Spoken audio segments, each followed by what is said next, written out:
أعوذ بالله من الشيطان الرجيم. بسم الله الرحمن الرحيم. قل إن كانت لكم الدار الآخرة عند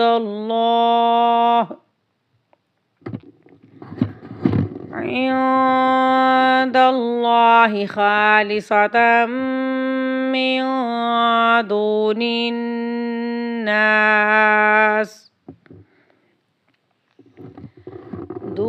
الناس فتمنوا الموت إن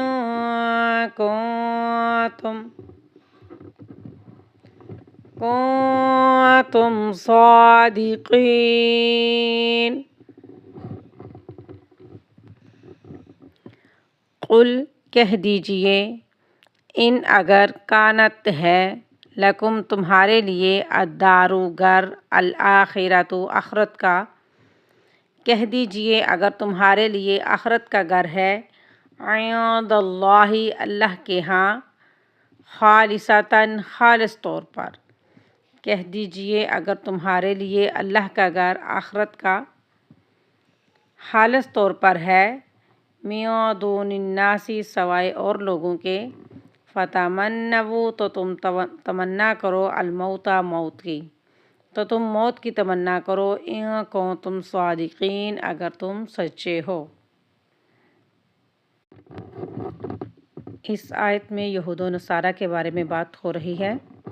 جب یہود و نصارہ نبی پاک صلی اللہ علیہ وآلہ وسلم کے ساتھ مباہلہ پر اتر آئے تو اس کے بارے میں سیدنا عبداللہ بن عباس رضی اللہ عنہ فرماتے ہیں کہ ان یہودیوں کو نبی کریم صلی اللہ علیہ وسلم کا زبانی پیغام دیا گیا کہ اگر تم سچے ہو تو مقابلے میں آؤ، ہم تم مل کر اللہ تعالیٰ سے دعا کرتے ہیں، جیسا کہ آپ نے آیت نمبر 93 میں پڑھا ہے کہ وہ ہم میں سے جو جھوٹا ہے اسے ہلاک کر دیں، لیکن ساتھ ہی پیشن گوئی بھی کر دی کہ یہ لوگ ہرگز اس پر آمادہ نہیں ہوں گے۔ چنانچہ یہی ہوا کہ یہ لوگ مقابلے پر نہ آئے۔ جب نبی پاک صلی اللہ علیہ وسلم نے ان کو آواز دی کہ مقابلے پر آؤ تو ایسا ہی ہوا کہ وہ لوگ مقابلے پر نہ آئے، کیونکہ وہ جانتے تھے اللہ سنتا ہے اور وہ سن رہا ہے، اس لیے کہ وہ دل سے نبی کریم صلی اللہ علیہ وآلہ وسلم کو اور آسمانی قرآن کریم کو سچا جانتے تھے۔ وہ کیوں نہ مقابلے پر آئے، ان کو پتہ تھا، یقین تھا کہ نبی کریم صلی اللہ علیہ وسلم بھی سچے ہیں اور آسمانی کتاب قرآن کریم بھی سچی ہے۔ اگر یہ لوگ اس اعلان کے تحت مقابلے میں نکلتے تو سب کے سب ہلاک ہو جاتے۔ اس کا علم یہود و نصارہ کو تھا۔ روئے زمین پر ایک یہودی بھی باقی نہ رہتا۔ ایک اور حدیث میں بھی آیا ہے کہ اگر یہودی مقابلے پر اترتے اور جھوٹے کے لیے موت طلب کرتے تو سب کے سب مر جاتے اور اپنی جگہ جہنم میں دیکھ لیتے۔ اسی طرح جو نصرانی آپ صلی اللہ علیہ وآلہ وسلم کے پاس آئے تھے، وہ بھی اگر مباہلے کے لیے تیار ہوتے تو وہ لوٹ کر اپنے اہل و عیال اور مال و دولت کا نام و نشان بھی نہ پاتے۔ یہ ان لوگوں کا عقیدہ تھا کہ اللہ تعالیٰ ایک ہے، وہ سنتا ہے، اور ان نے اپنی کتابوں کے اندر نبی پاک صلی اللہ علیہ وسلم کا نزول، قرآن کا نزول، یہ سب چیزیں پڑھ چکے ہوئے تھے، لیکن اس کے باوجود وہ ڈھیٹ قوم ہے کہ ماننے کو تیار نہیں ہوتی۔ یہود و نصارہ کا تو یہ بھی کہنا ہے، آیت نمبر سورہ بقرہ کی آیت نمبر 111 میں ہے، لَن يَدْخُلَ الْجَنَّةَ إِلَّا مَنْ كَانَ هُودًا أَوْ نَصَارَىٰ، جنت میں صرف یہودی اور نصارہ ہی جائیں گے۔ اس لیے انہیں کہا گیا کہ آؤ اس کا فیصلہ اس طرح کر لیں کہ دونوں فریق میدان میں نکل کر اللہ سے دعا کریں کہ اسے جھوٹے کو ہلاک کر، لیکن چونکہ اس جماعت کو اپنے جھوٹ کا علم تھا اس لیے تیار نہ ہوئی۔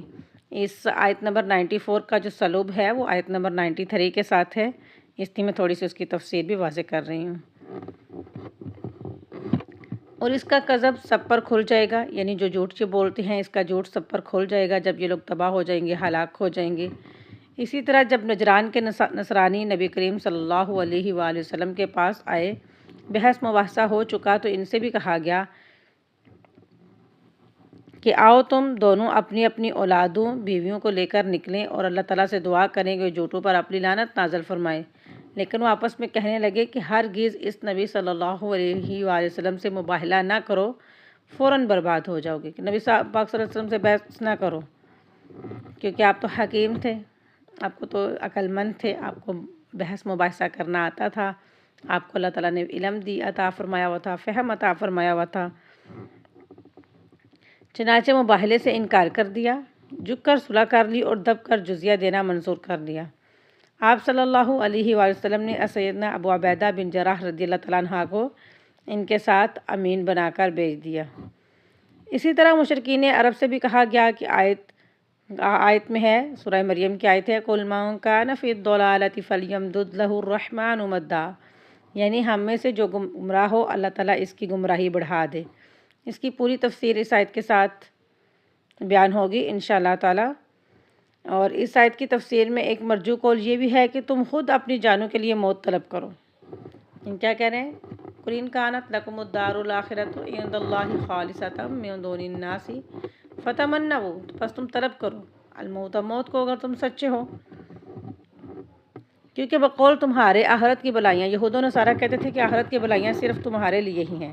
وہ خود اپنے لیے کہتے کہ یہود و نصارہ کی جو بلائیاں ہیں وہ صرف اور صرف یہود و نصارہ کے لیے ہی ہیں، آخرت کی تمام بلائیاں۔ انہوں نے اس سے انکار کیا، لیکن یہ قول کچھ دل کو نہیں لگتا، اس لیے کہ بہت سے اچھے اور نیک آدمی بھی زندگی چاہتے ہیں۔ تو آج کی جو یہ ہے، جب یہود و نصارہ نے بار بار نبی پاک صلی اللہ علیہ وسلم کے ساتھ مباحثہ کیا تو نبی پاک نے کہا کہ آؤ دعا کریں کہ جو جھوٹا ہے اللہ تعالیٰ کہ اس پر لعنت ہو اور وہ ہلاک ہو جائے، تو وہ جہنم میں چلا جائے۔ تو یہ لوگ نہ آئے اور نہ انہوں نے مباحثہ کیا، تو ان کو تو اپنے جھوٹ کا علم تھا، وہ میدان میں نہ آئے، اللہ تعالیٰ سے دعا نہ کی، کیونکہ ان کو پتہ تھا کہ اللہ تعالیٰ دعا کو سننے والے ہیں اور وہ سن لیں گے۔ اور پھر یہ وحی نازل ہوئی، قُلْ إِن كَانَتْ لَكُمُ الدَّارُ الْآخِرَةُ، تو ان سے کہہ دیجئے کہ اگر آپ کے ہاں یقین ہے آپ کو کہ آخرت ہی اللہ کا گھر ہے، تو آپ اپنی موت کی تمنا کرو، یعنی موت طلب کرو، اور اگر تم سچے ہو۔ لیکن یہ لوگ اس بات کو نہ مانے اور نہ ہی میدان میں آ کر انہوں نے دعا کی۔ تو ان کا یہ بھی کہنا تھا کہ جنت میں صرف یہود و نصارہ بھی جائیں گے، تو پھر بھی یہ لوگ اپنی موت کے لیے دعا نہیں کر رہے تھے۔